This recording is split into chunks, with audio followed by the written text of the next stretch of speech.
დიდი ბრიტანეთისა და ირლანდიის კუნძულებზე თუ მის მიმდებარე ტერიტორიებზე ცხოვრობდა 3 ძირძველი ავტოხტონური ტომი.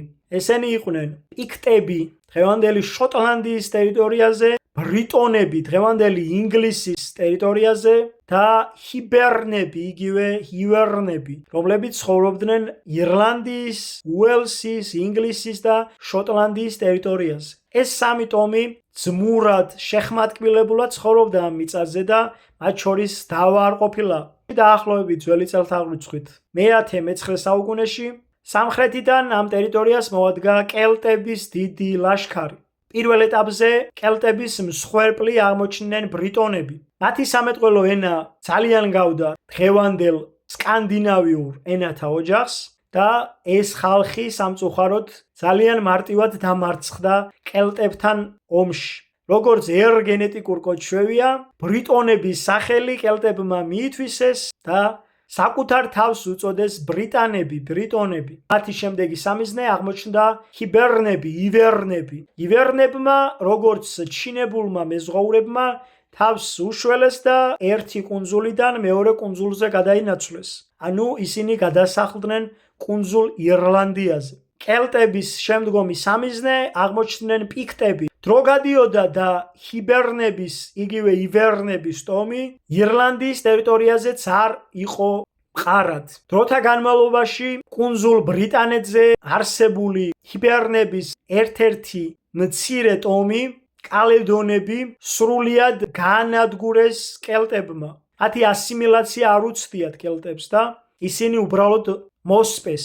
ანუ მამაკაცური ხაზით G გენეტიკური კოდი კუნძულ ბრიტანეთზე თითქმის სრულად განადგურდა. ირლანდიის ტერიტორიაზე დროთა განმავლობაში გადასახლდნენ კელტებიც.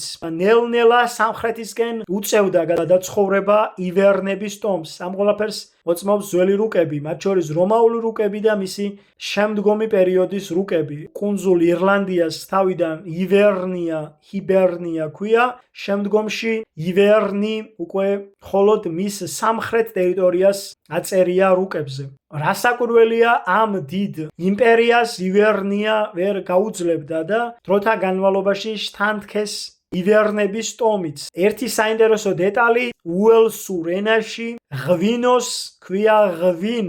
ღვინო რომ ქართული წარმოშობის სიტყვაა და ღვინო რომ ქართველებმა შექმნით, ამაზე ალბათ არავინ არ გვედავება.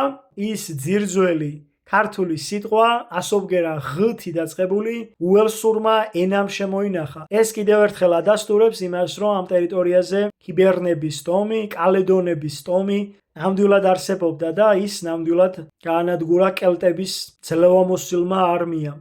დღესდღეობით ამ გენოციდის კვალი შესამჩნევია ბრიტანეთის და ირლანდიის ტერიტორიაზე. მამაკაცური ხაზით G გენეტიკური კოდი ძალიან მცირეა, ლამის 5%-ია. დაახლოებით მსგავსი სიტუაცია იყო ესპანეთის ტერიტორიაზეც და ბასკები რეალურად მამის ხაზით არიან კელტები და დედის ხაზით არიან ქართველები. უფალმა გაგახაროთ და გაგაძლიეროთ, უფალმა კეთილ გზაზე გატაროთ მუდამ.